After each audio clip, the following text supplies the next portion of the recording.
notification about my own live stream. Thanks, YouTube.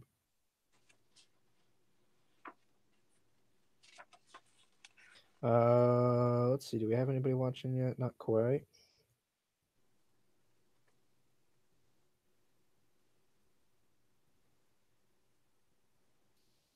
Oh,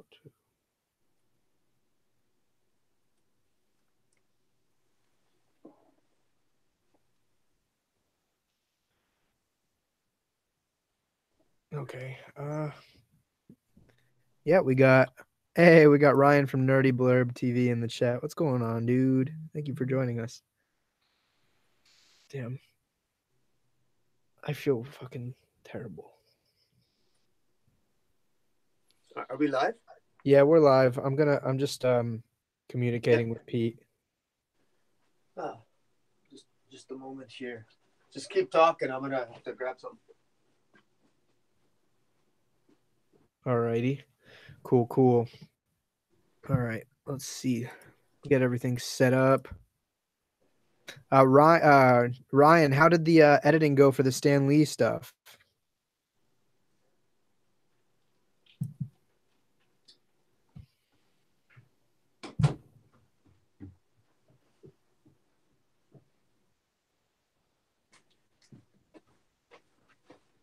Let's see. All right.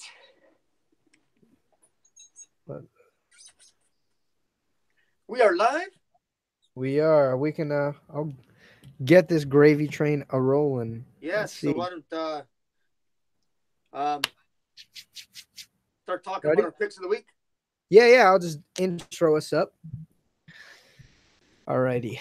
Hey guys, welcome to the 12th episode of Let's Talk Comics, where myself and another co-host of the comic book community discuss one of the many facets of the storytelling medium that is comics. Whether it be stories, creators, constructs, or adaptations, we pretty much hit it all. This week, we have our usual partner in crime back after a bit of a hiatus on the show. My friend, ComicBoom, what is going on, man? It is a pleasure to have you back on. Well, thank you very much, and it is a pleasure to be here again. And despite the fact that we had a little bit of a depressing week with the death of Stan Lee, but as far as I'm concerned, all the more reason to talk comic books, and what better way to honor Stan the man than to talk about all that we love and maybe not so love about this medium. Yeah. No, it is truly saddening. You know, on a or I guess related to that, you know, I knew he was struggling with pneumonia, and I almost wished that, you know, he would pass sooner, because I didn't want him to suffer. He really looked like he was suffering via like videos he'd be posting on social media. And I knew I'd be sad when he passed, but I didn't expect it to hit me as much as it did. Like I was in a coffee shop, like preparing for my lab class, and it just hit me. And I just was like, holy shit. Yeah. Well, you know, the thing that hit me, that hit me to the extent I was happy for him, because I think, you know, he can finally be with his wife. And I know he's lived a long and illustrious life, and it's Stan Lee. He deserves to have peace, and his wife died a year ago. So I thought it was a blessing in that respect. But I do think, to the extent that I actually felt a little bit down, because it really is the end of an era. And I've been during my hiatus, to the extent that I've been involved in other live streams. I've been involved with a couple with Spike Valentine, and we've discussed a little bit the Comicsgate controversy and all that, sort of unfortunately the what could sometimes be the darker side of the comic book culture war that's sort of going on. That you and I we don't really talk about that, and we talk about more comics per se, which is generally my preference, and I try to stay away from that. But I've got other live streams where I talk more on that, and I just think that now more than ever, with the death of Stan Lee, I think it's important to remember what made comic books great, and this bickering that goes on in certain areas of the comic book community. It's just so unfortunate, because Stan Lee would be the first person to stand up and say, shut your mouths, read the comics, love each other, treat each other with respect, just enjoy the medium instead of ripping it apart all the time. And so, so it's that was well said. That was very well said. I think that it's a damn shame, about this huge culture war, and I'm not going to mention either side to give it any credence right now. But yeah, he would be the one to kind of slap everything into shape. And Stan Lee definitely had some controversy with the credits being given in comics. But the one thing you can never take away from him is his role as an advocate for comic books and the characters and this beautiful form of storytelling. So Yeah. you know, obviously, thank you to Stan Lee, and we probably wouldn't even be here doing this whole YouTube stick if it weren't for someone like Stan Lee to make it, so much more culturally acceptable. And if you guys want to see some kind words about Stan Lee, Nerdy Blurb TV in the chat here it did this huge compilation of a couple of us small comic book YouTubers just giving our thoughts on Stan Lee. I did something small myself, but it was I felt like there was something I wanted to say about it, and I believe Boom did too. So Yeah. I mean, I think it's all of us. I think all of us comic book YouTubers, no matter how small or big we are, we all wanted to say something. We've all done our own little thing because even though I might be predominantly more of a DC guy in my heart, the simple fact of the matter is that DC Comics is better. All comic books are better because of Stan Lee, what he contributed, along with, of course, Jack Kirby and Ditko, and there's a host of others that Stanley obviously worked with. We don't want to put it all on Stan's shoulders, but yeah, it's it's a rising tide that raises all ships, and Stan Lee was that rising tide. no, agreed. And before we get underway, Nerdy Blurb TV in the chat was showing you some love. Boom, he's saying hi. Hey, how's it going? One thing I did want to just real quick, we were supposed to have another guest on the show with us tonight, but the East Coast, or more namely New England, is getting some pretty bad snow. Originally, the plan was for me to meet up with him, and he was just going to join me on my end and be a part of this. But unfortunately, that wasn't able to happen, and we tried to get it moving so that he'd be a part of the chat. But he was having some technical difficulties, but I did want to give him a shout out. His name is Pete. He owns a small comic book shop here in Connecticut called AJ's Comics, but it is a fucking phenomenal shop. There's maybe 2 or 3 comic book shops that I really frequent when I can, and to be honest, if I hadn't been with my regular shop for so long, this would be the place where I'd be pulling my stuff. However, I will say every time I go in there, I always find an excuse to buy something because the staff is great. The owner, who we were going to speak with tonight, Pete, is fucking spectacular. And they're just great people who love comics, and they have a great little shop down there.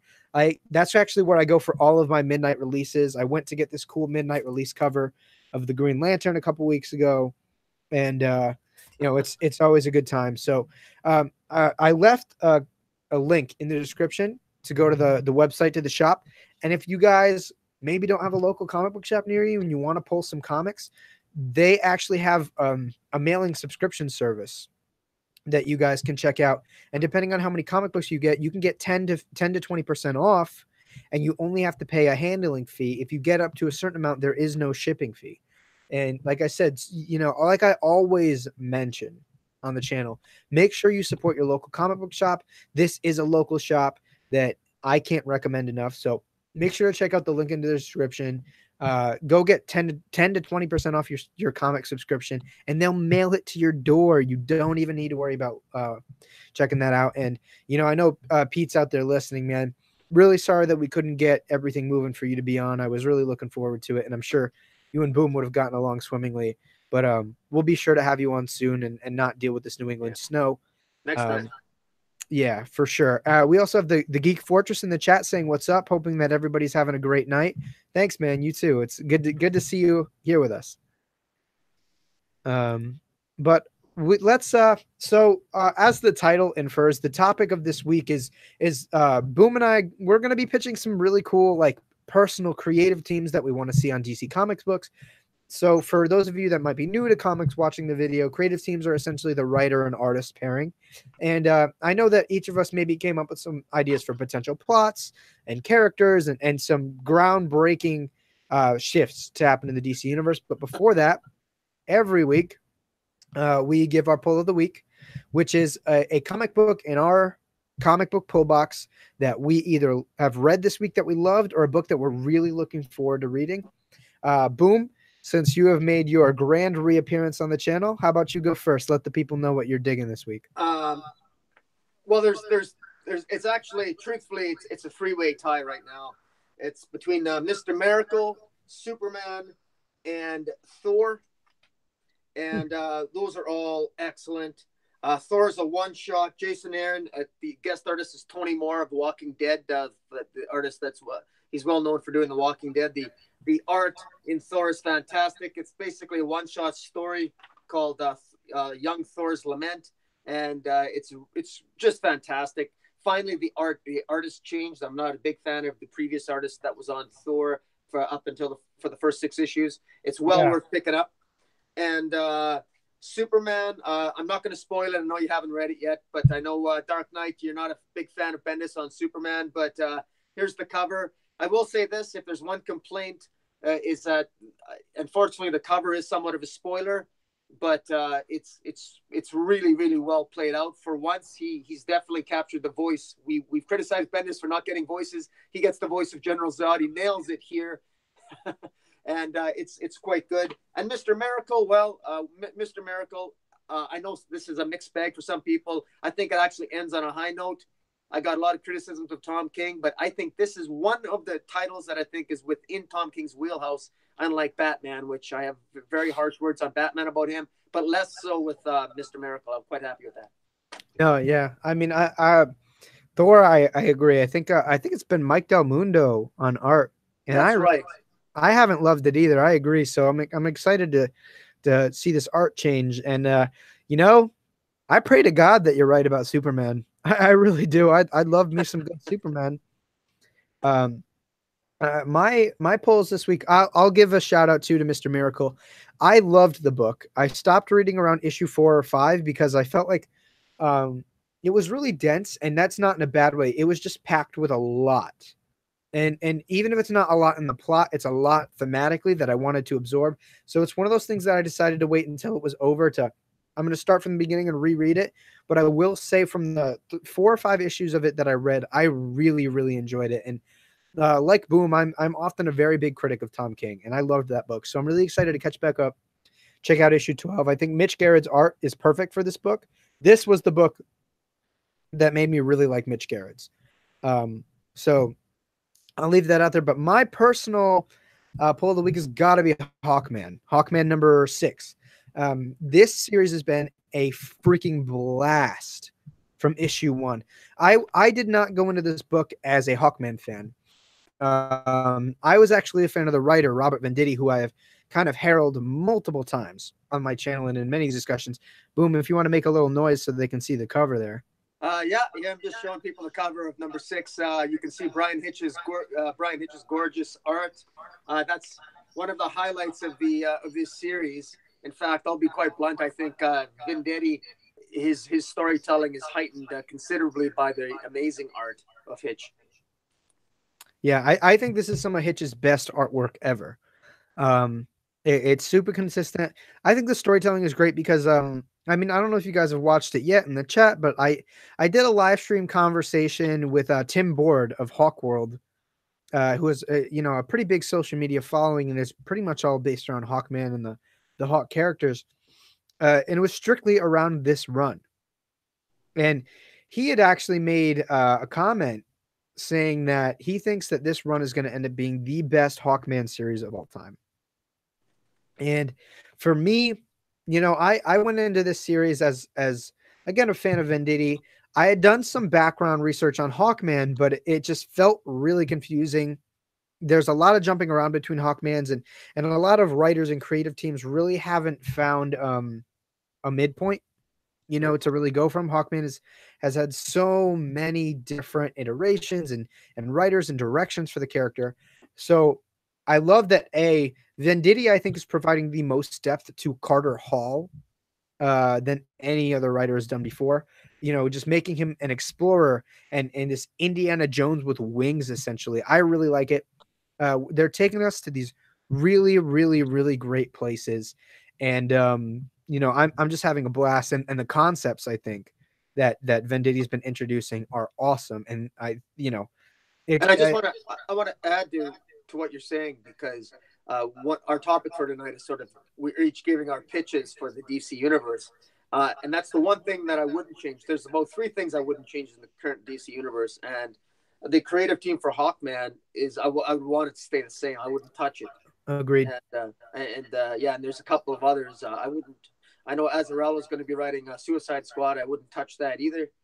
And well, there's another controversial one. I actually wouldn't touch Bendis on Superman. Yeah. But I know you disagree with me on that. But I'd touch the shit out of that. But yeah, like closing words on Hawkman. I think that what Venditti and the way Venditti is elaborating on Hawkman is very much the way I think that Jeff Johns elaborated on Green Lantern. And I very much suggest that you all who are watching, if you know nothing about Hawkman, that's fine. Go buy this book. I really want to see this book perform a really long run from Venditti and Brian Hitch on this book. And the only way that's going to happen is if people support it. And again, I think given the opportunity, he's going to do what Hawkman did with Green Lantern. Speaking of Jeff Johns in chat, Pete from AJ's Comics is actually says that no way Jeff Johns with Rags Morales was the best run ever, all caps. I thought it was really cool. I've read parts of it. I think that the thing I like about Venditti is I think he's providing equal depth between the manifestation of Hawkman and Carter Hall. To each their own. We've obviously only gotten a couple issues of this run, but I love it. I think it's spectacular. Well, I don't disagree with you that it's a fun ride right now. Where I'm going to give you a little bit of pushback is I think the jury is still out on whether or not we have a lot of depth on Carter Hall yet. I actually think that this has been an equal showing for the art. In fact, I would argue that the art outshines, or at least slightly outshines, the writing at this point, because so much of the art, and that's not an insult to Venditti. I think Venditti knows where he wants to go, but I'm not clear if in how much character development of Carter Hall are we going to get. This is a very slow-moving story, which allows for the artist Brian Hitch to shine, but we haven't had a lot of story in over 6 issues yet. So if there's one minor criticism I have is that we might have, this is sort of slow going, but it's a slow burn. It's a slow burn. And unlike, let's say Bendis, who can get, 36 issues with nothing happening, he doesn't always have a fantastic artist. So because Venditti, I found that his Green Lantern dragged on, to be honest with you. I found that he could really drag out storylines in Green Lantern, and I'm really hoping that he won't do that here. I hope he gets to a point. I hope he makes I hope he gets to some revelation soon here. And it looks like there's a revelation finally a little bit of a revelation at the end of this issue. And so hope, which is good. It is issue 6. So we'll see. No. This issue definitely has some plot progression. For me, I think this book does exactly what it needs to do, because Hawkman is a broadly confusing character to most fans that are just general comic book fans, in that we're building the character more than we're building the story right now. And I'm kind of okay with it, because I feel Hawkman is a character that needs to be established for the modern age. I feel like, there's that this is absolutely necessary, and I think the story will come. I definitely think the story will come. It's building. That part of it is building slowly. Also, with that in mind, I think that this a little bit of a slow, more careful build is kind of welcome for me right now, because I think first arc of Justice League moved too quick for me. Metal moved too quick for me. Just the larger landscape of the DC universe just seems to be moving a little bit too fast for me, and I'm okay with kind of taking a breather and absorbing it all in. And for me with Hawkman, I've enjoyed every bit of it. The part that I like, again, I just happen to disagree. I think Venditti's pacing it out well. I acknowledge it's slow, but I think what he's doing in building the character is necessary. And I think that establishing Hawkman as more of a pensive and investigative character, rather than somebody who's just ready to punch somebody if they look at him the wrong way. I think that's some serious character development, and they're making him, you know, more of an intellectual. And reading to this issue, he's a character that like he won't fight unless he has to. But if he does, you better bet he's throwing the first and the last punch. Well, like I said, I think if they stick to the Indiana Jones motif, which I think is strong, I think that's great because Indiana Jones was sort of like the thoughtful pugilist, you know. I mean, someone who's intelligent, but he's not afraid. He's not afraid to get grim and gritty if he needs to. So, yeah, and you make a really good point that I have to agree with, that it's nice to have Hawkman. Maybe it is nice to have a DC comic that's a little bit slower paced because, admittedly, yeah, Justice League is so high paced. Justice League Dark's high paced. I mean, Superman. The rest of the DC universe is on speed dial all the time, and Hawkman, it's nice to have a little bit of a slow burn. So, yeah, that's a good point. Yeah. But with all that out of the way, let's and actually too, we got in the comments, Pete from AJ's Comics has said Metal was a hodgepodge and a mess that was ultimately an uninteresting story. It could have been so much better than it was. I mean, I agree. There's nothing else for me to say. I agree with that almost wholeheartedly. I think the concepts were great. It just was not executed well. Yeah. And but it's sold well, you know, and that seems to be sort of the frustrating thing about comic books as a fan is we have expectations about these storylines. And so all of us run to the comic shops and buy them every Wednesday. And then when the story disappoints, because they sold well, the DC and Marvel give us the same types of stories moving forward, not realizing, you know, and not always improving upon. And they keep repeating the same formulas, and we keep very naively thinking that the storylines are going to change. And sometimes I just find that, I mean, DC's gotten a little better, obviously, this past year, but to me, it's always like throwing shit at a wall. You know, you never know what's going to stick.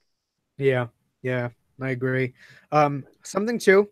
Before we get into the topic, I'm going to invite everybody in the chat when we give when Boom and I give our pitches for a book. Feel free to chime in the chat with your thoughts on our pitches and maybe even your own pitches, and maybe we'll get into them and discuss them a little bit if any of them catch my eye. But I feel like it's only natural that the first book each of us talk about is the original superhero, and that is Superman. Well, I'll start off because quite frankly, I think the jury, as I said, and I know I don't want to overemphasize this point.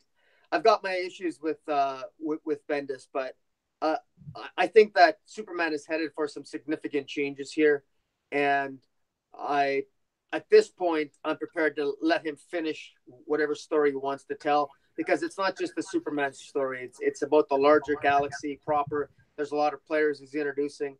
I think a lot's going to be taking place in the next 6 months, and I like Supergirl's. Mark and Draco's doing a good job on Supergirl, and they're all related. And quite frankly, with John Kent coming back, he's going to be older. We already have Super Sons. They already have their 12-issue series. That I would keep, you know, as editor. If I was editor in chief, I would keep that. So I at this point, I got to tell you, I would basically leave Superman alone to at least let Bendis finish his. Give him another 12 months. Let him finish his Superman in action, because I think that with respect to Super Sons, I think that has a life of its own. We've got Young Justice coming out, and I agree with the Young Justice series coming out.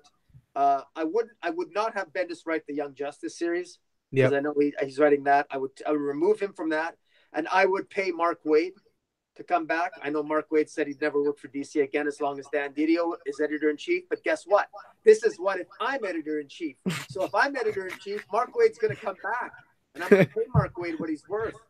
And I'm going to ignore the fact that he's being sued and all that stuff, and I'm going to pay Mark Waid to come back and write Young Justice, and I'm going to say, Mark, come back, because Dan just got fired, and I'm the new boss over here. What if the only way it happens is if you contribute to his GoFundMe?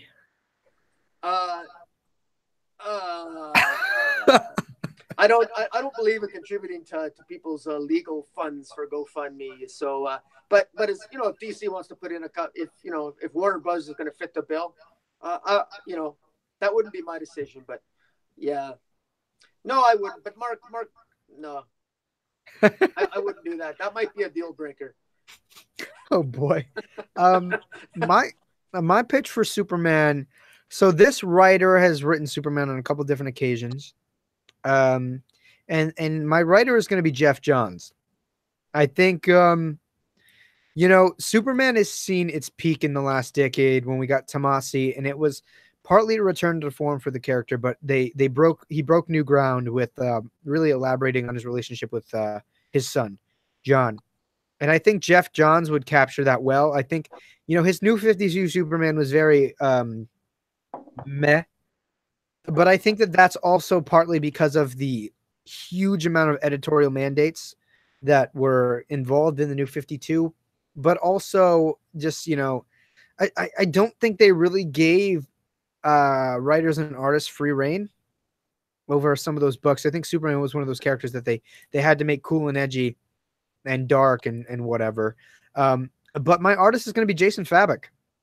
He's done some art for Man of Steel. He's done some art of Superman and Justice League. He's fucking spectacular, man. And they work really well together. I think that they're going to direct some really cool scenes as a collaboration. And, I would honestly, I would have Jeff Johns and Jason Fabok do a series about Superman and John traveling the universe.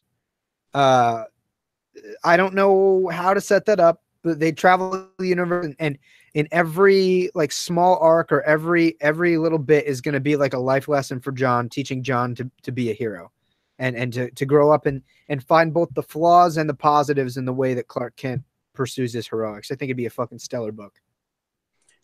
Well, I can't disagree with that. That does sound like a really epic. That would be great to see. Quite frankly, Jeff Johns and Jason Fabok on pretty much any title would be something I'd be inclined to want to see.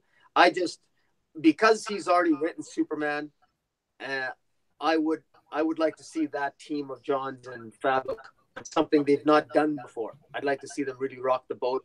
And I'd like Johns to pick something decidedly different that he's not done before, because there's been a number of things that he hasn't done. And my preference would be I'd like to see that team, the creative team that you just said, on the Legion of Superheroes.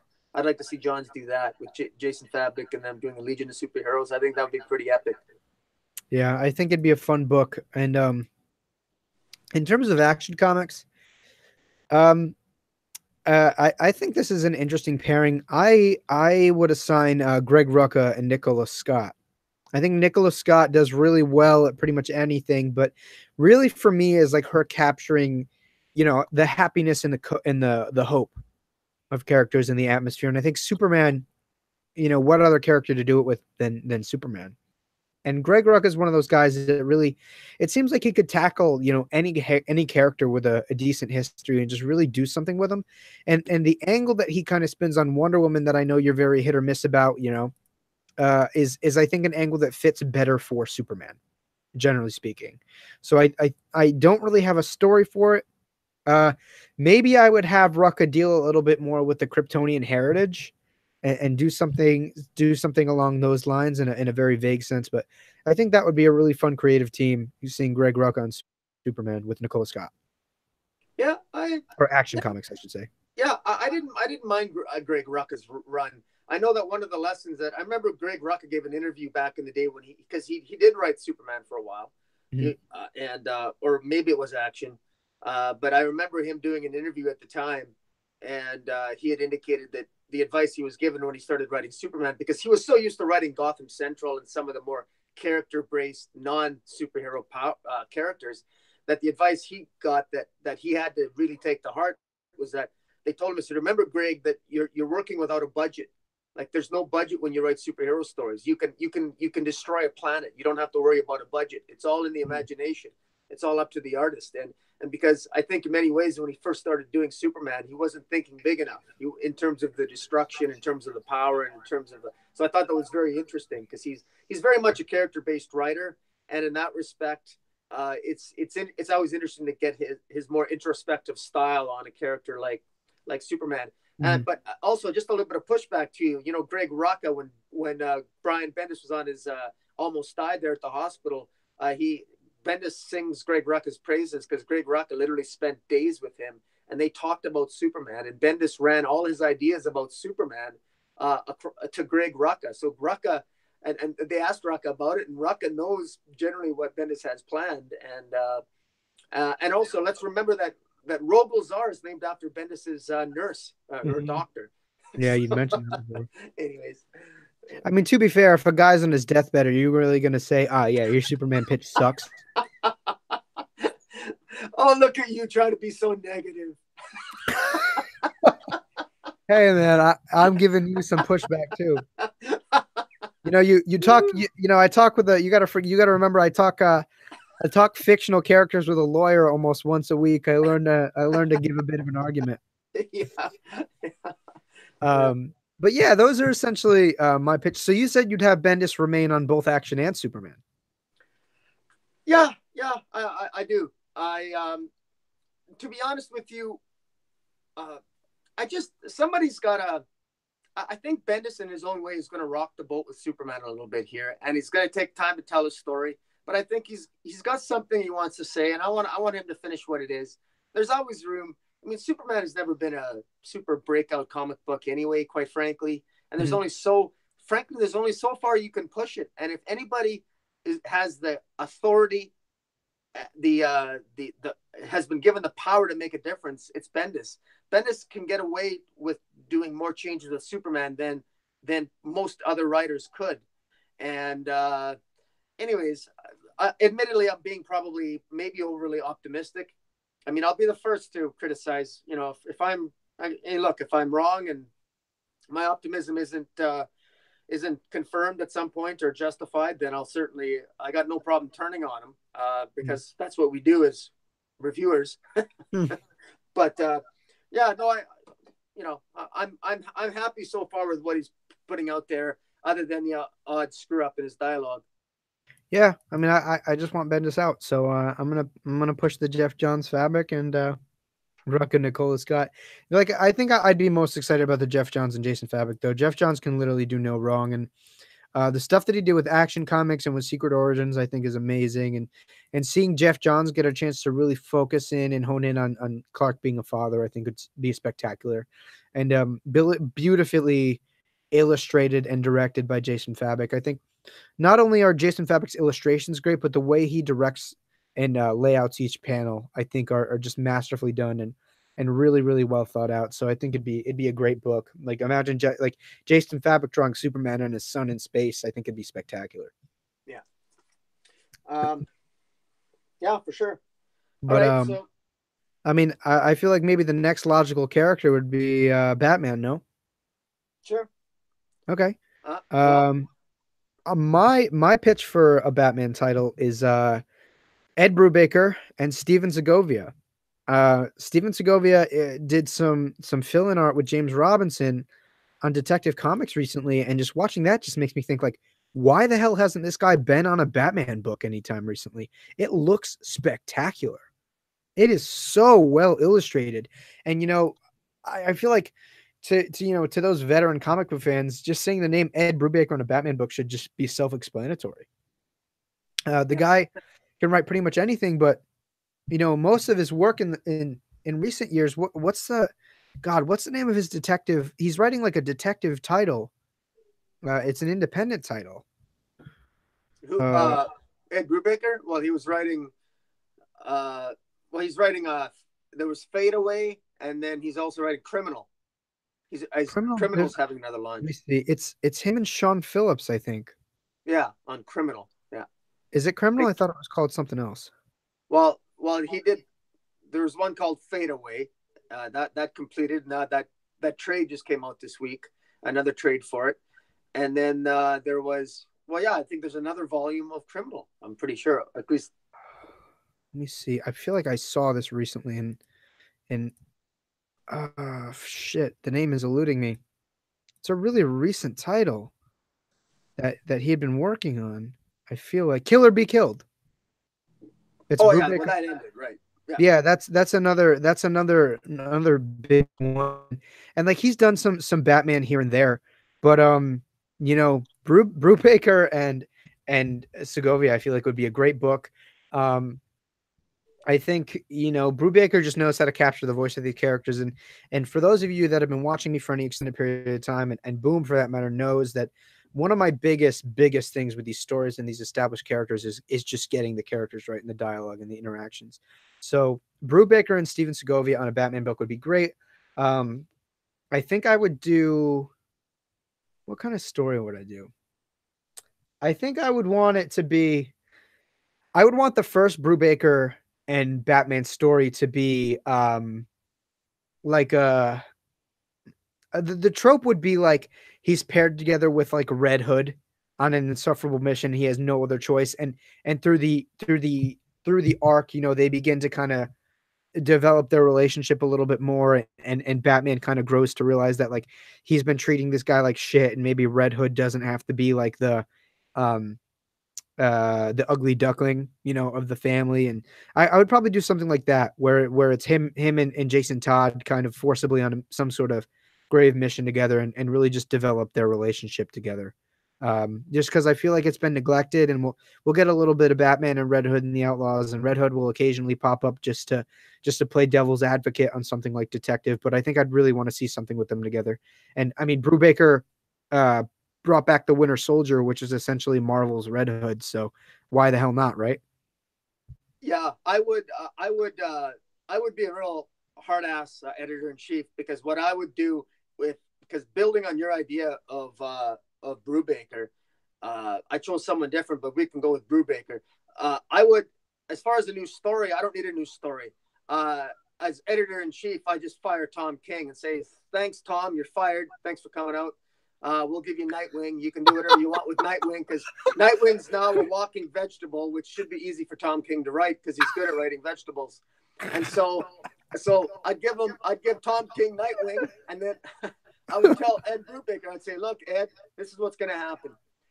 We don't care how you do it, but there's a mess. Batman's on issue 58. It's a mess. Read issues 1 through 58. Try to pretend you know what the hell Tom King was doing. All we want is by issue 100, he marries Catwoman. That's I'd be what we want. So make that story make sense." okay. I'll agree with And you only if you let it some point before the wedding that little Red Hood arc happen. As long as you let that happen, I'm okay with it. for sure. Yeah. I'm sure Red Hood will be in there, and there's going to be all kinds of adventures there, and I'm sure we'll throw in Rick Grayson. We'll let Tom King do a crossover with Rick Grayson. Rick. And where every now and then, if we need to have a pretend there's been some humanization of Batman, we'll let Tom King make an appearance. Oh God. We'll give him another Batman annual number 3. We can do another Jesus. imaginary story, but no, No, I, that's what I would do. I like your idea. I like your idea of letting him finish it off and do the wedding, because I'm totally ready for Tom King to get the hell out. But yeah, I feel like too, if you guys in the chat haven't checked him out, Steven Segovia, last name Segovia. He's currently doing the internals of Detective Comics, or he was for like 2 or 3 issues, and it is spectacular. Like, dude, this guy should have been drawing Batman for forever. Like, I think it looks incredible. And if you really give him the time to establish something with Brubaker, I mean, with Brubaker, he just builds relationships with artists, and to see like him and Segovia potentially building something like that, I think would be great. Yeah, no, for sure. I actually had for Batman, I actually had I had Tomasi returning on Batman, but frankly, I never even thought of Brubaker. He'd probably be probably more of a unique fit. We've already had Tomasi on Batman. We want to rock the boat a little bit. Yeah. I think who was your artist? I don't actually know, to be honest with you. I was more concerned. I was really more concerned about the writer. There's so many great artists with DC. Agreed. Right now that I was focusing more on the writing, because DC's got a lot that they can fall back on. The only artist that I'm really disappointed with is Kerry Nord right now on Wonder Woman. I've been the recent issue of Wonder Woman. I really deserves. J. Willow Wilson deserved to have a much better artist I for really premiere. thought that because I know Terry Dodson did the covers. I really thought that Terry Dodson was going to do the internals too. And when I saw Carrie Nord, I don't like Carrie Nord's art that much. I know a lot of people herald it, but honestly, like when Carrie Nord came on Damage, Yeah, that's when I stopped reading it. yeah. I I'm Well, just the not thing is not a with fan. Carrie Nord, my experience, I've met Carrie Nord more than a few times. He goes to usually every year. He's at the Calgary Comic Convention. He's a really nice guy. Uh, he he's good with fans. But he did a long Conan the Barbarian run, and his art is much better when it's painted. It's when it Yeah. has more of a painted, and you can even tell that if you look at this month's issue of Wonder Woman. Just imagine it with the inks being more of a sort of a painted effect with the different smeared textures, and like it was more if he having it playing it straight with just the colors and straight inks like it is, it just doesn't work very well, and Mm. it's really sloppy art. He didn't do a good job on Grail. Got the look wrong. The character, they look different in different panels. The backgrounds are non-existent. It's just a really disappointing, really disappointing artistically, and it's so frustrating because of all those issues beforehand leading up to it. I mean, Steve Orlando had 3 or 4 issues of Wonder Woman there. His story was awful, but he had a fantastic artist. James Robinson had 21 issue run, always had fantastic art despite the story. And And again, now and like coattailing off of that real quick, and that was Segovia, the artwork with James Robinson. yeah, no, it was really good. I mean, And that's I mean that guy could do. I feel like he could do any of the Trinity. I've really fallen for what he's doing on Batman. I just love the way that he draws Gotham, along with Batman. But again, sorry for interrupting. I just wanted to point that out. No. Thank you for reminding me that it was Segovia and Wonder Woman. The art was so great; it made my frustrations with the flow of the Robinson story. It was tolerable because of the fantastic art. And it's unfortunate that Segovia is not there to draw Wonder Woman now. Because it's an interesting storyline that J. Willow Wilson is come up with, and I think that I have my issues maybe a little bit from the first issue, but for the most part, I'm interested to see J. Willow Wilson's story moving forward. It's a little bit bothersome. Carrie Nord, I can't believe that they would. I just can't believe that they would put him on Wonder Woman with J. Willow Wilson. That's such a misfire. It's unbelievable. Yeah. But anyway. Yeah, no. I mean, generally speaking, it seems in the chat. Just before I mention that too, Joseph's Books, Nerds Going Samoki Dude popped in saying hi. What's going on, guys? Thank you for joining us tonight. And actually, all of them, along with Pete from AJ's Comics, were all like, "Yeah, they're all down for a Brubaker Batman." Yeah, I don't really know anybody who's not down for a Brubaker Batman. And let's see. I think we got a couple. Pete, was also talking about Carrie Nord's art. He said, "Yeah, it was very typical art from him. Nothing special. Not bad, but not great." But it seems like you really are not feeling it at all. I don't love Carrie Nord in general. So yeah. And again, earlier, Boom, you'd mentioned that you wanted Tomasi on Batman. He was actually the first person that came to mind, Tomasi. But I'm Pete actually brought up, obviously Tomasi is going to be taking over Detective in 2 issues, which I'm beyond excited for, by the way. And if all of you aren't picking up Tomasi's Detective in 2 issues, I'm going to be incredibly ashamed of you, because I've been plugging it for forever. And I think that it's going to be the best Batman book that we've seen in like 3 years. I can almost guarantee you. But I think Tomasi is a great pick for Batman. I don't think that I would disagree with you at all. If I got, if after Tomasi's Detective run, if I were to get a Tomasi Batman run or a Brubaker run, I wouldn't complain about either one of them. Yeah. I would like to see. I would like to see Joelle Jones maybe draw some Tomasi writer Joelle Jones. If Joelle Jones, I know I think she's doing a great job on Catwoman. I've got Joelle Jones picked for a number of titles, but I think that there ought to be some consistency with her drawing Catwoman right now. If she drew Detective, it would draw an artistic link because inevitably Batman and Catwoman are going to be getting back together at issue 100 or 103 or whatever it might be. And so I think artistically, I think thematically and artistically, visually, it can sort of set things up by having that sort of artistic style. And eventually they're going to meet up. And already in this month's issue of Catwoman, she has a dream where she's beside Bruce Wayne. So I think the hints are slowly being dropped there. But yeah, because I think that artistically DC has got to take advantage of all the artists they have in their wheelhouse, and that's why it's so disappointing to see that they, I don't mean to pick on Mr. Nord, but good Lord, why? Yeah, I agree. Something too I wanted to briefly address in the chat, and again, this isn't me going too far on the offense. Some Dude had brought up how he was a trade waiter. I mean, I'll urge against it as much as possible because trade waiting is quite frankly what kills some smaller series and will kill kind of lower named artists and writers chances at pursuing a longer run on a title. Like DC, the buying monthly books, whether it be digital or physical, is the most instantaneous way to tell DC that you want to see these people on a book doing what they're doing. And for something like Tomasi on Detective, I think that it's absolutely crucial that people are picking up the singles. And like I had said before at the beginning of this conversation, something like Hawkman, Venditti and Hitch on Hawkman, buying those single issues is absolutely crucial to the survival of a book like that. And again, it's not me attacking you. I know plenty of people trade weight, but just thinking about it that way, usually I find that when people trade weight, they're the ones that are like, why didn't I get a second or a third volume of this? Well, it's because you waited for the trade and you didn't buy the floppy. So again, it's not me trying to be a jerk. I want to urge that people buy floppies whenever they can.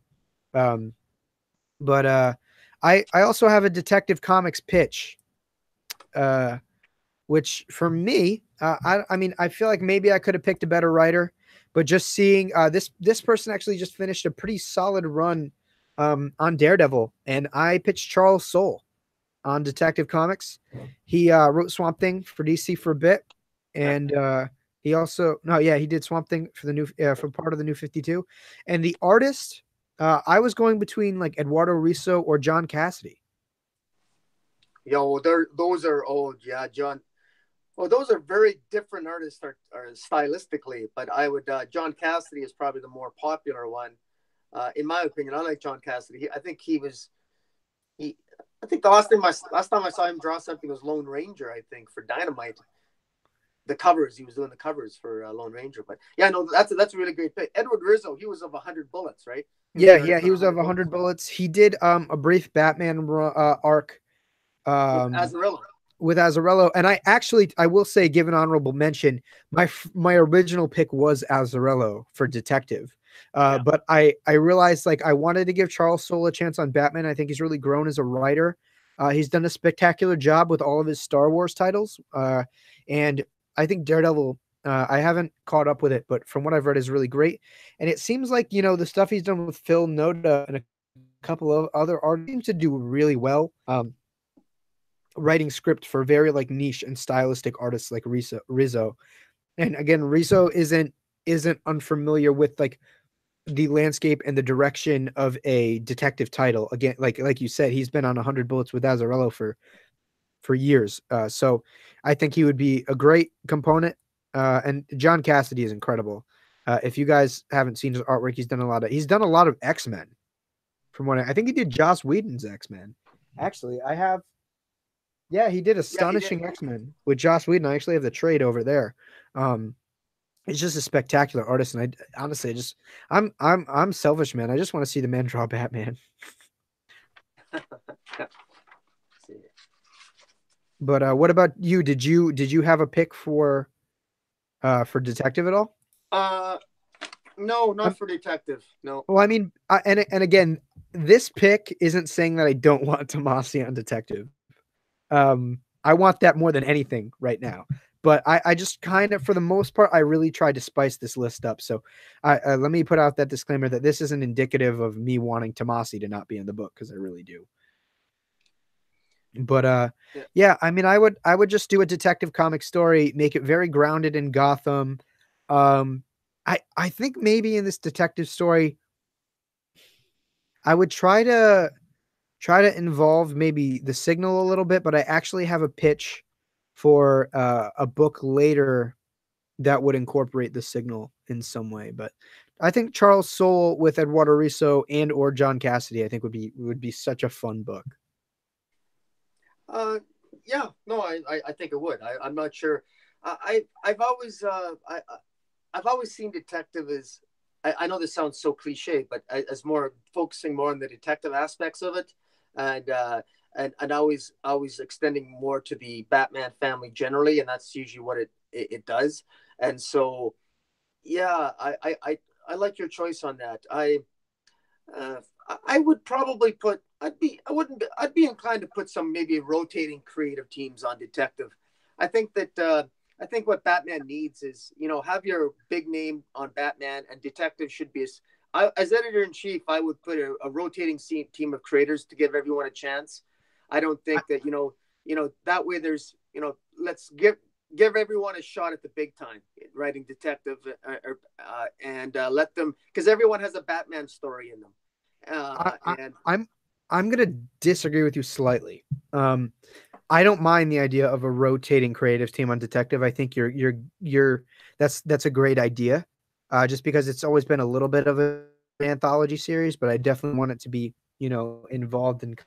Um, I would probably just make it all-star teams on detective. I think detective up until Rebirth had largely just kind of been a book where it's like, oh well, what are we doing with this? And for me, for the Tynan run and Brian Hill's time, and hopefully with what Tomasi is going to be doing, I think Detective has been better than Batman. And I think Detective should always, I mean, Detective Comics is the title where DC got their name from. I think Detective Comics should be just as good as Batman, if not better. I think Detective, if anything, should be just as good as Batman, but also maybe being tone like exploring different tones of Batman with Detective than what Batman is doing. I think it should be a little bit more niche, like nose to the ground, detective stories. I think the rotating creative teams I think are fine. Give like each creative team an arc or two, but I think they should be like all-star for a while, writers and artists getting a shot to tell their Batman story. I don't I think it should just be anyone. because I did have I did actually have part of my two new titles lists were Batman related. The first one was I would have Brave and the Bold. That would be a regular series, and that would certainly have rotating creative teams. Brave and the Bold, it would be starring Batman and whatever other character the writer wanted. Uh, the other series that I would have would be it would be called The Bold and the Beautiful, and it would and that series would have only female characters in it.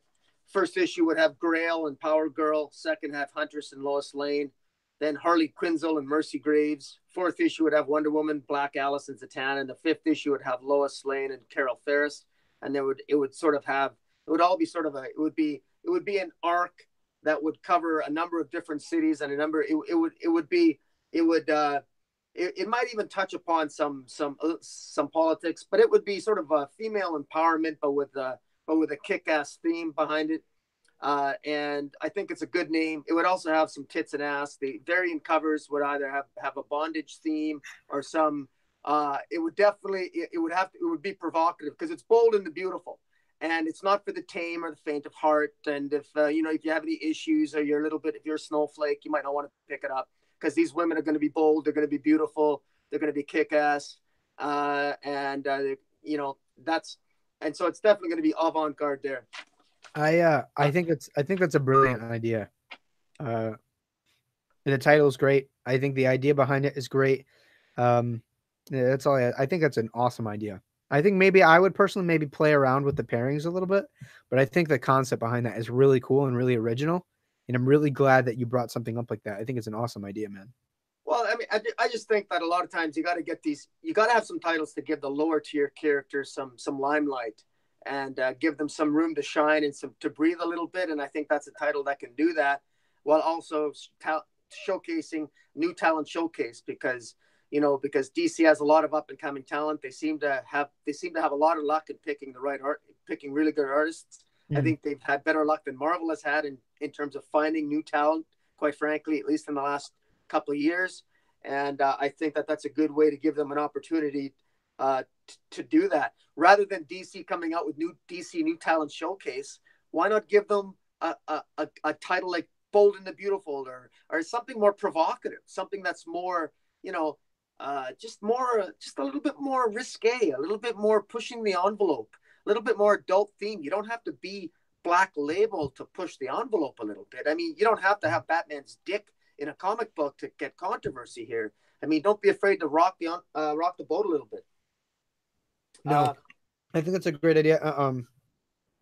You mentioned a Brave and the Bold title. I also had a pitch for Brave and the Bold, but it actually had nothing. Well, it didn't have Batman in it. So the original 3 members of the Teen Titans, if I'm not mistaken. So if I'm wrong, somebody in the chat, feel free to correct me. The original 3 Teen Titans appeared as a group together for the first time in the Brave and the Bold, and that was Robin, Kid Flash, or was it Robin, Kid Flash? I think it was Robin, Kid Flash, Speedy, and Aqualad. My Brave and the Bold is actually a Nightwing and Wally West Flash book. I think it's a fucking shame that you really don't get to see them together too much. It got cut short because of the new DC Comics initiative. I just think that those 2 exemplify legacy in the DC universe done right. I think both of them are respectively probably the biggest successes that their predecessors have ever had. The best things that either one of them have ever done is bringing up Wally West and Dick Grayson. I think it would be a great title. My writer is Jeff Lemire. I've wanted Jeff Lemire to write Nightwing for a long time. I think that now that we've established Nightwing has his history back, and we can explore something new, I think Jeff Lemire would do a freaking spectacular job. Yeah, Jeff Lemire did a great job on Green Arrow, him with artist Andrea Sorrentino. And that was an epic run. My artist is actually, I know this artist is fairly divisive. I generally really like his artwork. I picked Brett Booth. He did art for Venditti's Flash in the New 52. He did art for Titans during the Rebirth Publishing Initiative. I think that he draws both these characters superbly well. My only real issues with his artwork is that he draws everybody's body proportions the exact same way. But I've always imagined Dick Grayson and Wally West to have pretty similar body proportions, so I don't mind that at all. And his art can feel very same sometimes, but to be honest, I think he draws some of the best Wally West in comics today, and he draws a badass Dick Grayson, so I think he'd be a great artist for this book. That is great, and I have I got to say something a little bit more. I'm going to get right in because I'm sort of pressed for time here. So I want to jump into my most controversial move as the new editor-in-chief of DC Comics. And in the spirit of Stan Lee, to promote my idea, I would lie naked on a couch, and I would have a sign covering my privates that would say, "Because ComicBoom says so." And I would have a big smile on my face. And what would happen is that people would go to their comic shop next month and they would pick up the issue of Flash. And at the final page, Barry Allen would disintegrate. Just like he disintegrated in the original Crisis on Infinite Earths. He would disintegrate. And we wouldn't see him ever again. He's dead. He's not coming back. And the big mystery is everyone would be asking, what happened to Barry Allen? And of course, the next issue would be Wally West is back. Literally, Wally West is back with Linda and the twins, written by Tomasi. I could fuck with that. It's written by Tomasi, and then everyone's wondering, because I would come under a lot of fire. How can you kill Barry Allen? How could you do that? And of course, I wouldn't care. I'd laugh, and I would advertise. I'd lay on the couch naked, and I'd say, "Deal with it." And I'd give interviews, and I'd pull the Dan Didio, and I'd say, well, this is about change. Change is important. This is about our, we got to deal with different sensibilities, and this is just well, we're just. Bottom line is this. Let's cut to the chase. Barry Allen was better off dead. We got to have death has to have some permanence. All the problems began when Barry Allen came back from the dead. I have a very strong opinion on this. Barry Allen came back with Final Crisis. If you can bring somebody back with no justification, you can get rid of him with no justification. That's exactly what I would do. It's going to piss a lot of people off. But then the mystery is going to be, what happened to Barry Allen? What happened to Barry Allen? And then this would lead into my big event. And because this would take a year to play out. And this is where, and the big event would be spearheaded by, it'd be a controversial move on my part, but I would do it anyway. But it would be a mini event, because this is my way of saying basically F you to Barry Allen fans. Because this would be like a mini event, not a major event, mini event. And it would be called, and I would probably call it, I gave it a name, and the name is Higher Ground. And it would be written by Jimmy Palmiotti and Tony Moore. Oh, and shit. Basically what it is, it would be a plot that would involve as fallout from the Snyder's Justice League storyline, and a fallout from the original Crisis, that basically the Age of Heroes is wiped out. And I would have it that what happened in Witching Hour is Lady Shiva happened to be at Nanda Parbat during Witching Hour when everything was wiped out, and she was thrown through the timeline, and she survived. But the Age of Heroes is basically wiped out, and so all of time is in disarray, and the only people that can save the day is Lady Shiva, but she gets trapped in the Wild West, and she's got to put a team together. So she puts together Jonah Hex, Tallulah Back, and Ginny Hex, who's the great-great-granddaughter of Jonah Hex. And then basically those four get together, and they've got to, and they end up ultimately at some point dealing with the villain, and the villain's going to be Per Degaton. And Per Degaton is the villain of the annual JSA JLA team-ups. If you recall back in the day, he's ultimately the villain, and he's actually in the Wild West. And this is, again, it's called Higher Ground, and these are all badass, kick-ass, brutal. These are Jonah Hex's, Lady Shiva. This is like kind of like the Suicide Squad, and they got to get things done, and they don't have any superpowers. They have nothing. But here's the kicker. The Tier of Extinction goes missing. That would be part of the earlier science. So one of them would end up with the Tier of Extinction. So they would have that hidden. And one of them would end up with an element of the Sage Force, which would also be thrown into disarray. The Strength Force would be eliminated. This would take place over a year. And then Wally West would be the one hero that would be rescued. And he'd be the one that would save the day. And it would just be, and then at the end, everyone's hoping that Barry Allen's going to come back, but he doesn't. And then I'd get fired. But I wouldn't care. You definitely spawned some responses in the chat. First off, we'll start off with our good friend Joseph's books. Give me a second. I got to put on my Joe voice. Come on. Well, hang on now. I'm all for having Wally West as the main Flash as well, but let's not jump the gun with killing Barry. Wally is the best Flash, though. Yeah. Okay. That is in honor of our good friend Joseph's books in the chat. Much love. And then some Moki dude just says that'd be fucking badass. I think the idea is really interesting. I think the idea with killing Barry I'd be fine with.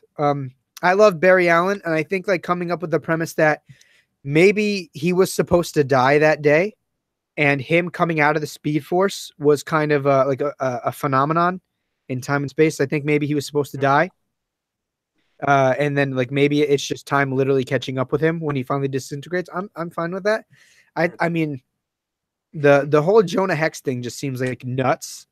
And I mean shit, man, if you're gonna post for pictures with a comic book in front of your Batawang, I mean whatever, that'd be worth it. That's it. That's all I need. So do it. I think it'd be interesting. I mean, it's kind of nuts. It's something I'd never think of, so I'm not going to shoot it down because I feel like that'd be something that I'd have to reflect on. But and not only that, the big revelation, by the way, Jonah Hex used to have an Oriental lover. I forget her name, but it would be revealed that Lady Shiva's great grandmother, basically basically it would hint that Lady Shiva is the great great granddaughter of Jonah Hex himself. Oh shit. So that would be a linkage there, just to throw a wrench into that, just to and really again, I'm a huge Lady Shiva fan, and I just think it would be kind of cool. That'd be pretty nuts. No, I Yeah, mean, I still I feel like I haven't like soaked that in. I've soaked in the whole Barry Allen dying thing, but like I don't think I've soaked the rest of it in yet. So I don't feel I'm ready to comment on it. But I'm not gonna like shoot it down immediately. And some Okie dude in the chat said he also thinks that you might be the next Jim Shooter. yeah, yeah, very divisive. I'll tell you, if I was editor in chief, I'd be like a candle burning at both ends. I'd be fired very quickly, but boy, you'd get some good stories. I tell you what. I mean, you got some interesting ideas. Before you want to go, I guess I guess we can kind of like shoot through them and give a little bit more brief Sure. kind of summaries of our thing, just so you're not getting the wife in full battle mode. Sorry, Audrey. Sorry, my daughter's getting upset. It's okay. Go ahead. We'll shoot through. So I guess you brought up Flash. My pick, I would give Venditti a little some time on Flash. I feel like with all the new 52 mandates, I feel like maybe he didn't get to do exactly what he wanted to. However, I enjoyed the broad, the pretty much most of what Venditti was doing on Flash. So I'd probably give him another shot. And my artist, I feel like is a little bit out of the blue. He has a really great rapport with fans. Fans love him. I love him. And it's Greg Capullo. I think Greg Capullo on Flash would be pretty spectacular. If you guys haven't seen him, hello, child of Boom. Yeah, keep talking. I heard that Greg Capullo is a good idea. Yeah, Greg Capullo with Robert Venditti on a Flash title. I don't really have a pitch for the plot, but if I don't know if you guys saw at the beginning of the New 52, if you haven't, go look him up. But Jesus, man, his covers for the Flash for the New 52, his variant covers were spectacular. And he drew them briefly in Endgame, and he drew Flash in Metal. I feel like he would draw a spectacular Flash. So yeah, so it's Venditti and Greg Capullo on the Flash for me. I think it'd be a great title. Venditti does a really great job at respecting the legacy of characters, and the Flash line is definitely one of those lines that honors the legacy. Okay, so that'd be it for me for the Flash. I guess the next logical. I mean, I feel like I have to mention Justice League, and I feel like my picks are not, or maybe I'll let you take the floor now that the. Sorry. Yeah. No. I like your your idea on the Flash. Was Venditti and Capullo? Is that what you said? Yeah, Capullo. Yeah. Yeah. And was that? Did you have Wally West as the Flash or Barry Allen? I had it Barry Allen, and I think it would be almost like a team book. I'd have it be Barry and Bart. I think Wally's busy with Nightwing and my Brave and the Bold pitch, so I'd have it be Barry and Bart and kind of learning to kind of like rate, because Bart is totally different from Wally. I feel like when he kind of had like quote unquote raised Wally, I feel like it was an easier experience. I think Bart's a little bit more of a headache, so I think it would be a really fun dynamic to watch, and watching Greg Capullo draw it, I think would be stellar. Yeah. Yeah. Okay. And then on Justice League, for Justice League, I would probably let Scott Snyder probably finish what he wants to do. Although my preference, though, because I'm rocking the boat here, I would, if I don't know if I have the patience to give Scott Snyder to wait for him to go 50 issues. I might put him on maybe well, leave him on Justice League maybe, but I I would really want him to be maybe even on Legion of Superheroes potentially, and for Justice League, I think it's probably not a bad idea. I mean, I'm just beholden. I really like the idea. I love Jeff Johns and Jason Fabok when they were on Justice League, and I know that you sort of put them already on Superman, but I don't know. Johns and that was one of the highlight points of the new 52, and I wasn't a big fan of the new 52, but one of the higher points was Johns and what Johns did with Justice League. He had some really good ideas there. If he never really, it wasn't a lot of the stuff that he put out wasn't on time. It seemed to have a lot of delays, but I mean, he still has to do his Seven Seas, War of the Seven Seas for Aquaman, and that was supposed to cross over, I think, be a Justice League series. So that would probably be my inclination for Justice League. I would leave Williamson on for Justice League Odyssey, Justice League Dark. I mean, I'm glad Tinian's on there. I wouldn't touch that at all. No, I wouldn't touch Dark either. I'd probably get rid of Odyssey, or I would probably replace Odyssey with like a New World, a New Gods book, Fourth World book. But for me, Justice League, I feel like my writing pick is just something that fans have been clamoring for years. I want Jonathan Hickman on Justice League. I feel like that's such an obvious choice. I think his Avengers was spectacular. His Avengers was my first Avengers run that I ever read, and his Fantastic Four is coveted as the run of all time. Yep. I think he would do a spectacular job. I've wanted him to tackle DC characters for a long time. My artist is Jerome Pena. I think he's spectacular. I think he's done some work with Hickman before. He's doing a lot of indie stuff now. And Jason Fabok, I actually wasn't aware of who he was, but in my interview with Jason Fabok, plug, he had mentioned Jerome Pena as being one of his favorite artists in comics, and that really what made me give him a look. Yeah. I think he's spectacular. What's he doing now, Jerome? He's doing an indie title. Let's see. I feel like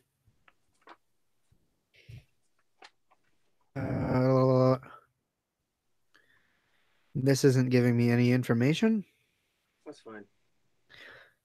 Yeah, I'm not 100% sure of what he's drawing right now, but go check him out, guys. His art is stunning. I think he's a spectacular artist. I had also mentioned David Finch as another potential artist for Justice League. Right. I feel like it's a crime that David Finch isn't doing anything anything interior right now. He's done some covers for Marvel recently. I just want the guy on a goddamn book, and I think he'd do well in Justice League. He did Avengers, and his Avengers was, I think, some of the best work of his career. Yep, I have Greg Rucka along with David Finch working on a 12-issue maxi series for Grail. I think Darkseid's daughter. I think she's an up and coming. She needs to be written. I don't like early signs. I don't like how she's written by J. Willow Wilson. She's a badass, and DC doesn't realize how great a character she is, because I know that because they're not giving her the credit she needs. She needs her own maxi series now. I mean, I can't believe they're giving Raven a maxi series and not somebody like Grail. I mean, come on. No, this is the third Raven series we've gotten in like 5 years. We got like 2 mediocre Marv Wolfman Raven series. I agree. I think Grail would be a great character to center around. And Rucka, I think, would really develop her character well, because he's very good at getting into her head. We need a well-developed female villain, an epic super epic super villainess, and that's what Grail is. But her foundation, her psychological character, her foundations, her motivations have to be well-grounded, and Greg Rucka is really good at doing that. Well, also, Greg Rucka just loves and admires Wonder Woman's universe, so I'm sure he'd do a superb job. Yeah, on that book. You'd mentioned briefly Justice League Dark. I'd keep it. Tynion, Alvaro Martinez. If I had to shake things up, I'd put James Tynion and Alvaro Martinez on Hellblade Spectacular. I largely like his John Constantine. I know you'd mentioned in one of the Witching Hour books you felt like James Tynion wrote Constantine a little bit off, but I thought that at first, but then I realized like he's pretty shaken up. Like after having lost his demon's blood, he's no longer an immortal. and things are being taken out from under his feet. I think, I mean, Martinez, his art has been spectacular. Yeah. And like, I've shown this countless times now, but Martinez did a quick little sketch of Tim Drake for me, Awesome. and I'm just a huge fan of his as a creator, as a person, and Tynan. I mean, like, he's shown in Justice League Dark that he understands John Constantine. So if I can't have them still on Justice League Dark, I'd have them on a Hellblazer book together. Yeah. Uh, Good choice. Um that's what I did. I did have something for Detective Comics. I Jeremy Hahn and Jason Hurley, they do Image's Beauty, a series called Beauty on the Image Comics, and it's a really well written series. And them writing Detective Comics, because it involves detectives in a world where there's this drug called beauty that makes people beautiful, and unlike most drugs that deteriorate and destroy your body, this one actually makes everyone beautiful. And it involves a lot of detective work, a mystery, et cetera, et cetera. It's well, they're really good at laying out structure and plot and everything, and so I think they'd be pretty good on Detective Comics, and that's definitely a different sort of a different take. What else? Quick. Yeah, a couple of other things here. I mentioned Young Justice, giving it to Mark Waid. I would actually keep Kelly Sue DeConnick on Aquaman. I think I like the preview that I saw. I think the art's fantastic. I don't know who the artist was on the Aquaman preview. The artist is Danielle Enrique. Robson Roca is the penciler. Robson Roca. He's really good. Yep. I actually, the artist here. Yeah, I actually have my first authentic, like, original comic book page was drawn by Robson Roca. I think he's spectacular. Yeah, the art here is really good on some of these preview pages for Aquaman. And I actually, I think Kelly Sue DeConnick, I actually enjoy her writing. I really enjoy Bitch Planet. In fact, Kelly Sue DeConnick, I got a list here of maxi series I'd have. One of the maxi series I'd have would be Amazons in Space. That title's in working progress, but I would have Artemis. I would have Artemis and Jessica Cruz in having an adventure in space, and probably throwing Starfire in there and throwing some other maybe Black Alice, and maybe just have a really offbeat sort of space romp where they sort of like well, it would be gladiatorial into an extent, but it would be I think what DC needs, they need an As Guardians of the Galaxy kind of like book that Marvel has. DC needs that in space. Why not call it Amazonians of the Galaxy? Well, we could. I just thought that was a little bit too similar, and it's but no, that's kind of what I'd like. I really like the idea of Wakanda having a space legacy off planet, like in the pages of Black Panther. I really think that we should have a storyline that establish Amazons on other planets, on other worlds. That Themyscira is simply a place that exists in our realm, but who's to say there aren't bits and pieces of Themyscira elsewhere in the galaxy? I think that's something to really play on. And if there's a Wonder Woman on Earth, maybe there's different Amazonian powerhouses elsewhere in the universe. There's so much potential there, and that can blend into a Grail miniseries. And I just think that this is just the tip of the iceberg. Like, they really should hire me. No, Amazon Planet sounds like a fun book. Yeah, that sounds awesome. I actually, again, I took Kelly Sue DeConnick off Aquaman, not because I don't think it's going to be great, just because I wanted to do something different. So those of you that have been, like, keeping in touch with my social media, you guys know that I actually really enjoyed the most recent The Green Lantern by Grant Morrison and Liam Sharp. I'd put that creative team on Aquaman. I think Grant Morrison would have a blast playing with the underwater mythology and the history of Atlantis. I think Liam Sharp's art is probably even more perfect for Aquaman than it is for Green Lantern, and I really enjoyed Green Lantern. I think his really the high detail, I think, would look great on some of, like, the Atlantean architecture and the suits and some of the fish creatures underwater. I think would be spectacular. So I would just take them and throw them on an Aquaman book. I think it'd be fun. That's a really inspired idea. That really is. Liam Sharp in particular. Liam Sharp is, yeah, yeah. That's him drawing something underwater. Probably is probably what he's going to do next anyway. Because it just sounds like not. He's really good at drawing pretty much any setting. He's really good at drawing the Irish folklore setting in Brave and the when he did Brave and the Bold there in the land of Trinidad, and uh, he's I really like his space. I haven't seen any artist draw space quite like Liam Sharp. It's a nice. It's visually it's very unique. It has a Yeah. different feel for it. I really quite enjoyed it. I know I did a live stream with Spike Valentine and we talked about Green Lantern and I really enjoyed that. The more I read it, the more I enjoy it. It's really and I can't always say that about Grant Morrison. Some of what Grant Morrison writes, the more I read it, the more I want to throw up. That one Yeah. was actually different. Yeah, I unapologetically love the Green Lantern by Grant Morrison and Liam Sharp. And one of the things that I paid close attention to and mentioned multiple times in conversation with people was the very intricate and very um, unique panel layout that Liam Sharp brought to Green Lantern. If you pay like close attention, just the way he puts panels on the page and how he lays them out, and you know how that kind of assists in the pacing and the tone of the story, I think is very unique.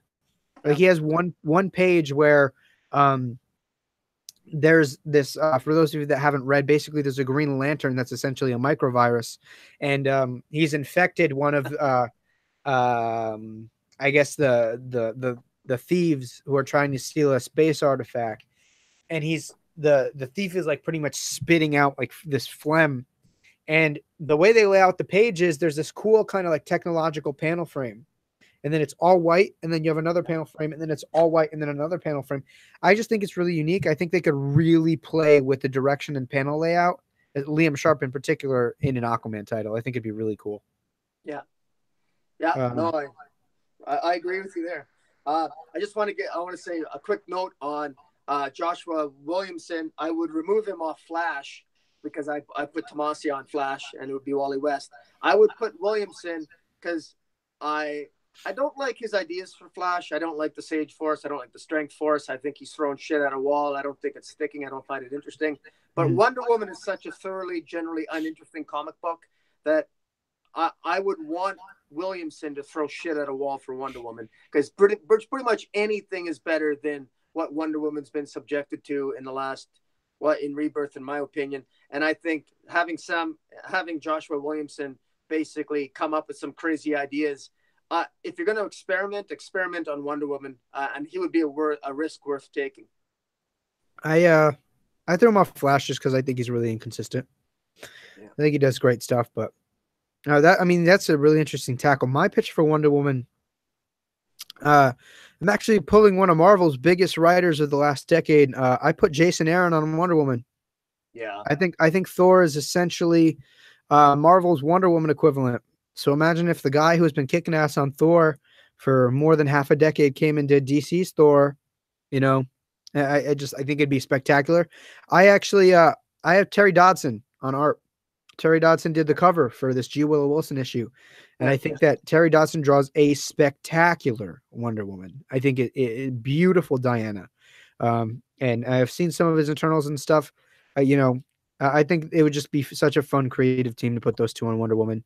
The guy that revolutionized Thor on a Wonder Woman title, and hopefully he can run with it. And the way he wrote Jane Foster, you know what I mean? Like he knows how to write a powerful woman. Yeah. So fuck, man, put him on Wonder Woman. Yeah, I never even I wasn't I was sort of trying to keep the Marvel echelon writers out of my thinking. I cheated with Mark Waid, of course, but Mark Waid is sort of all over the place. But I mean, honestly, if I could have my pick of the litter for Wonder Woman, it would be Donny Cates. But I mean, that guy he's writing everything now, so I mean, Marvel wouldn't let him go if that'll ever happen. I mean, he's like the Marvel god writer at the moment. But yeah, that's there's. My lord, I would, yeah. Go ahead. I have a. No, you had just brought up Donny Cates. Yeah. And so the title that I put him on, I actually really did. I had a really hard time putting a writer on this title. Mhm. and it's Green Lantern. I put Donny Cates on Green Lantern. I think it'd be a good time. I think he would kind of play with some of the cool. There, I feel like there's so much to play with in the Green Lantern universe because of what Jeff Johns did, and I feel like there's still some like I would play with kind of the mythology around the Guardians, you know, and for example, Ganthet's involvement with like the Blue Lanterns and maybe Abin Sur's involvement with the Indigo tribe. I would really want Donny Cates to play with that, and I put Rafa Sandoval on art. He did a great majority of Venditti's Green Lantern Rebirth. I think he's spectacular. I think he's emotive. I think he knows how to draw action. I just think he's such an underrated gem in comics. And well, from what I understand, he's currently doing a small arc on Flash right now. He is absolutely spectacular, Yeah. and he should be drawing Green Lantern. I think he should be given the time to become one of the most established Green Lantern artists of all time. Yeah, that's high praise. That's high praise. Yeah. But yeah, that's my Green Lantern pitch. Like I said, I had a really hard time picking my team for Green Lantern. Hawkman, I'd leave the same. Venditti Hitch. I said maybe I would give Ivan Reis a shot at drawing Hawkman. I think it looks stellar. Mm-hmm. I think it'd be just a fun book. Ivan Reis is a talented artist. Maybe kind of do, one draws one arc or the other draws another, something like that. I just, Ivan Reis, giving him a shot at Hawkman, I think would be awesome. Yeah. I great ideas. I kept Morrison on Green Lantern. I think that there's so much that Morrison can do. I think that I'd like to see Morrison take Green Lantern and have Green Lantern explore the multiverse because I like that. Grant Morrison created the multiverse. I'd like to see Hal Jordan sort of explore the multiverse a little bit. And of course, there's all ways you can go with that. My pitch for Wonder Woman, regardless of who writes it, whether it's Donny Cates or Williamson, I have a story pitch for Wonder Woman that I like, and that is, and I can give it a real quick nutshell, is that Wonder Woman relies too much on the magic lasso. She's only at best, she's not immortal in the Rebirth universe. So quite frankly, there's no way a 30-year-old knows dick shit about diplomacy. Mm-hmm. And Wonder Woman needs to be put down to earth. She's naive. She's preachy. She is, she knows how to, she relies too much on the magic lasso. The storyline I'd have is that her and Artemis are called in to solve a problem. One thing leads to another, and it's Artemis that saves the day. Why? Because Artemis gets shit done, and Wonder Woman sits there and relies on diplomacy. Sometimes diplomacy doesn't work. Wonder Woman doesn't get that in my mind. And again, this would be a controversial storyline. People would bitch, whine, and complain that Wonder Woman, I mean, she's about love and blah, blah, blah. You're just forcing the story a certain way. Of course it is. I'm the writer. I can do whatever I want. I'm the editor-in-chief. Wonder Woman needs to learn some harsh lessons. She needs to learn that peace, compassion, and diplomacy don't always work. The Steve Orlando story, where she resolves a dispute, where she wraps the magic lasso around one of the generals of the fighting armies. That's cheating. That's garbage storytelling right there. That's forced.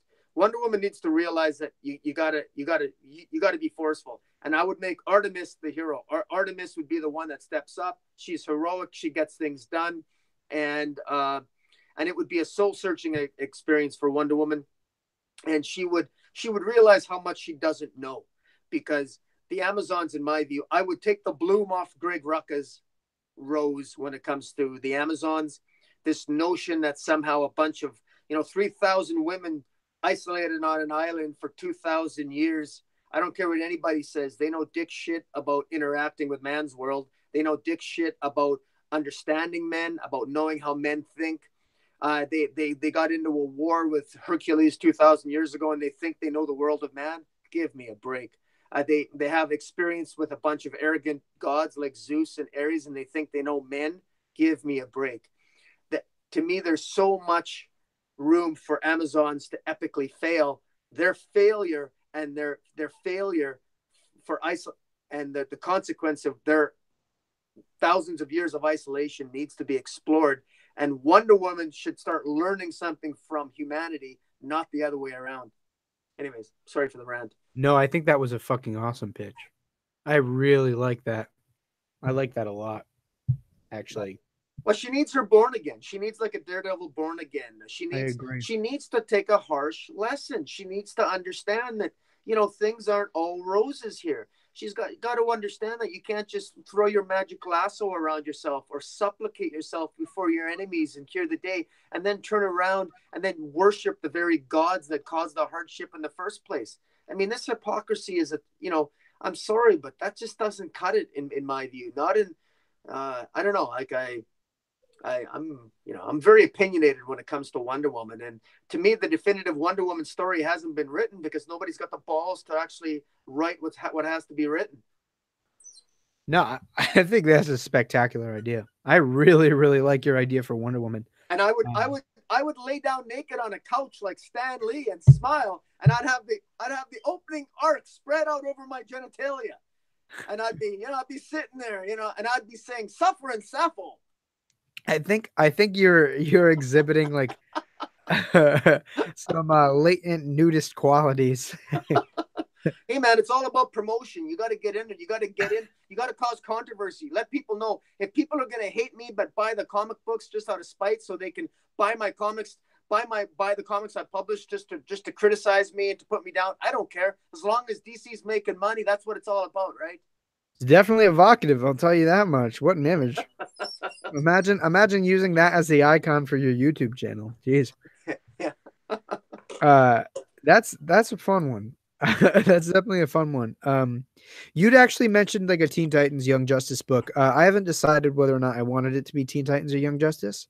All I know is I want Peter Tomasi on it, and I actually used Robson Roca for this book.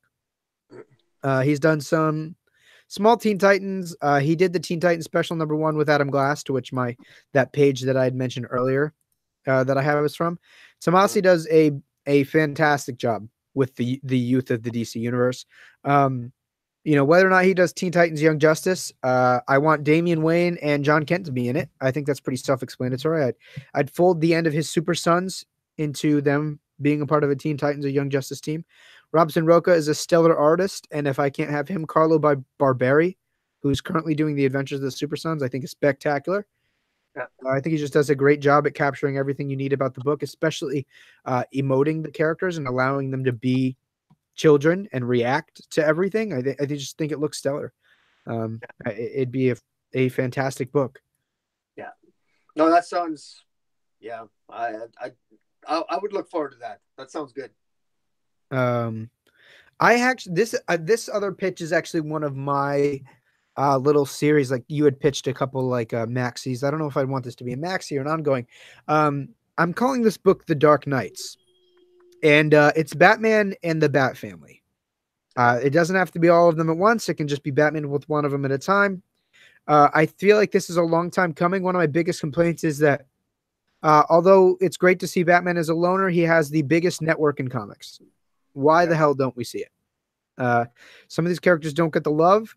I want to see more of some of these characters' interactions with Batman because some of them are heated, to say the least. This is where I'd put Scott Snyder. Scott Snyder on the Dark Knights. It's a Bat Family series with art by Tony Daniel. My first real exposure to Tony Daniel was Battle for the Cowl, and I got to see him draw pretty much the whole Bat Family and more. I think it'd be fucking spectacular. I don't have a storyline for it, but it'd be Batman. It could be, you know, the culmination, like the whole family dealing with a villain, and then maybe up until then you have these little units with Batman and so and so, so and so and so. So, you know, Nightwing and Damian. That's all I want. I want a Bat Family book. I think that there's always something missing in comics when there's no Batman and Robin books, especially after Grant Morrison and Peter Tomasi did such spectacular jobs. But I want to go further than that. I think it's awesome to see Robin, and we'll get that in that series. But I want to see everybody. I want to see Batman and Robin. I want to see Batman and Nightwing. I want to see Batman and Red Hood. I want to see Batman and the Signal. I want to see Batman and Orphan. I want to see Batman in all of them, except for Spoiler. Fuck Spoiler. But Scott Snyder, if he can really kind of call back to what he was doing in the New 52 Batman and really settle in, I think when he had small moments with those characters, he understood them. I think he's most at home in Gotham doing things with the Bat Family. And Tony Daniels is a stunning illustrator. And like I said, it's a little bit selfish because my first exposure to Tony Daniel was Tony Daniel doing Batman Battle for the Cowl. So Yeah. that's kind of a dream book for me. That's kind of a wet dream comic for me. Yeah, that sounds pretty good. And I think that in a sense, I think DC does from time to time sort of do that. They sort of play with that, but I definitely, at a minimum, that could be a 12-issue maxi series at a minimum, and it would be successful and carry on. And it's definitely, you know, yeah, that sounds pretty cool. As a matter of fact, I'm thinking out loud now. Snyder always has sort of a horror. He always has more horror elements to a lot of his writing, or at least dark or horror like elements. And I can see him doing, or even how about something like a House of Mystery written by Scott Snyder and have a starring Batman. House of Mystery, and the House of Mystery is actually Wayne Manor, and it involves the Bat family or something like that. Something to put a different take on some of the older sort of DC in-house comics. I think that would be something that harkens back to nostalgia, their old books. The No, last time, go ahead. I I no, I think it's really interesting. My only issue is it seems like with Scott Snyder, you give him an inch, he takes a mile.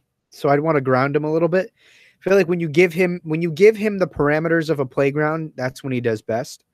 And he's here and there he's written members of the Bat family, and like I said, I think he just gets the characters and understands them well. So I would probably personally want to keep these parameters on him with the family, keep him in Gotham, maybe even traveling a little bit. You know, but that's just me. That's just my personal taste. I think the idea that you have there is interesting. But Uh, for my yeah, personal pitch, I think I would stick with, the Dark Knights, just Batman exploring his relationships with each member of the family, maybe have the family come together to stop a mutual evil at the end, and maybe resolve some of this bad blood. You know what I mean? I think some of it goes unnoticed, and sometimes like they just kind of forget about it. Like I kind of want them all to kind of hash out their beef with one another. You know, and I think Snyder would do a great job. Uh, and on the topic of like bat related books, I want a Tim Drake book. I've wanted it for a long time. I would I don't know if you remember John Layman. I put John Layman on a Tim Drake book. He did some New 52 Detective when Jason Fabok was first coming into DC Comics. yeah, He's worked on another detective series for Image. He also is really well known for the book Chew. true, Uh, right? which is a really popular Image title, which has some airs of, like noir. But he wrote Detective Comics, and I want to see a detective Tim Drake. I would have Lionel Francis Yu on art. He's doing art on Captain America. He did Superman Birthright. I think he would do a great job just capturing Tim Drake and the pensive nature of the character visually. John Layman is a great storyteller who really just writes noir, plot really well. Yeah. That's what I want. I don't care if it's a maxi series. I'd prefer an ongoing, but I want to see a Tim Drake, Red Robin, whatever you want to call him, book. John Layman, Lionel Francis Yu. Uh, yeah, I'm less of a fan of the Tim Drake idea, but I admit that he is one of the more popular Robins of the new generation. So that probably is something that would probably be a good idea. Uh, I just a couple other things, and then unfortunately I got to go here. But Uh, I have I would relegate Heroes in Crisis to the Black Label line, and before it finished, I'd throw in some more nudity to do it, just rock the boat a little bit. Uh, I would, because I just would, and it wouldn't be in continuity, so that way it doesn't matter how it ends. Tom King can do whatever he wants. He does whatever he wants anyway. And I would put Chuck Dixon on Birds of Prey. I would bring Chuck Dixon back. He would write Birds of Prey again, like he did before Gail Simone's historic run, and I would cripple Barbara Gordon again. She'd be Oracle. It was reprehensible that they made her walk again. So I would make her take away her ability to walk, put her in a wheelchair, go back to the classic Birds of Prey, and yeah, and hmm. I think yeah, and Azarello on Suicide Squad. I'm looking forward to that, and that basically and that would encompass my first year as DC editor in chief, and I would and I would only charge $5 for my autograph at all the comic conventions I'd go to. How And much? How much to pay for a uh, lithograph of nude you and that Wonder Woman cover over your well, genitals? that would be it would depend. This if you wanted it signed, that would be it would be $100. But otherwise, it would be $75 for just the lithograph of me lying on the couch. So this is expense. This is rare stuff. You'd have the rare. I'd have the Alex Ross rare variant edition of me lying on the couch. Oh boy. Looking very majestic. You know, but and then some. If you want to get I'll even like unbutton my shirt. And expose. I'll have a tattoo on my chest of Superman, and I mean, yeah. The promotion that I would do for DC Comics, it really would be unreal. I mean, it really would be spectacular. It was. I found it ironic because you have some stuff that really, really shook up the DC universe, and some of it you just left as is. So I found that really interesting. I'm just gonna kind of shotgun. I had 3 more books. I'm just gonna shotgun them real quick. Okay. Yeah. I have a Deathstroke miniseries, also written by John Layman, art by Jim Lee. Enough said. I think it'd be a great, fun, kick-ass book. I have Shazam by Peter Tomasi and Gary Frank. I think Peter Tomasi understands fundamentally kind of the dynamic of an adult and of a child, and you have that in one character. Gary Frank is Gary Frank. That's right. Enough said. Yep. Enough said. I actually have a Batgirl/Batwomen book, and I would make it primarily around the relationship of Orphan Cassandra Cain, evolving from something more Bat related than just Orphan, and that's Barbara Gordon. I'd have that written by Gail Simone with art by Dale Eaglesham. Dale Eaglesham is going to be doing art on the upcoming Shazam title with Jeff Johns. I think he's a great illustrator. I think he captures emotiveness well, and with a character like Cassandra Cain that can't talk, her emotions and the way that she carries herself physically, I think is most important. And I think that he would do a great job carrying that out. Gail Simone on the Bat Family, I think, is enough said. I think Gail Simone, she loves Barbara, she loves Gotham, she knows these characters. She does. I feel like that's enough said. But I know you got to get going, so I guess we can close things out here. First off, Boom, thank you for making the time to coming on and chatting with me tonight. It was definitely missed having our weekly chats. It's for our little hiatus there. Yeah, for sure. And thanks for having me again. And I'm sure we'll touch base probably next week or sometime in the future. And thanks for having me and talking to DC. Of course, man. It was a blast. So this was us pitching some DC Comics books. I think it was a really good time. I think both of us had some really great ideas for both creative teams, maybe some potential plots. I had a blast. So thank you to everybody watching this live and to those of you who are watching it recorded. Now, do not forget, make sure to go subscribe to Comic Boom. The link is in the description below. Go check this man out. He is a badass motherfucker who deserves your support. Secondly, I'm obviously going to plug myself a little bit. Make sure, if you're not already, to click that big sexy subscribe button down below. Like this video. Make sure that we know that you dig this stuff. Maybe comment down below what you thought of some of our pitches. Did you think they were great? Did you think they were trash? Do you have some pitches that you thought might be better than ours? Let us know down in the comments. Remember, every little bit of support counts. We are tiny little minuscule particles in the universe that is YouTube. So every little bit counts. And so again, thank you guys so much for watching. Boom. Thanks again for coming on. It was a blast. And this is going to be Dark Knight Nation and Comic Boom signing out for this week's episode of Let's Talk Comics. See you guys later. Oh.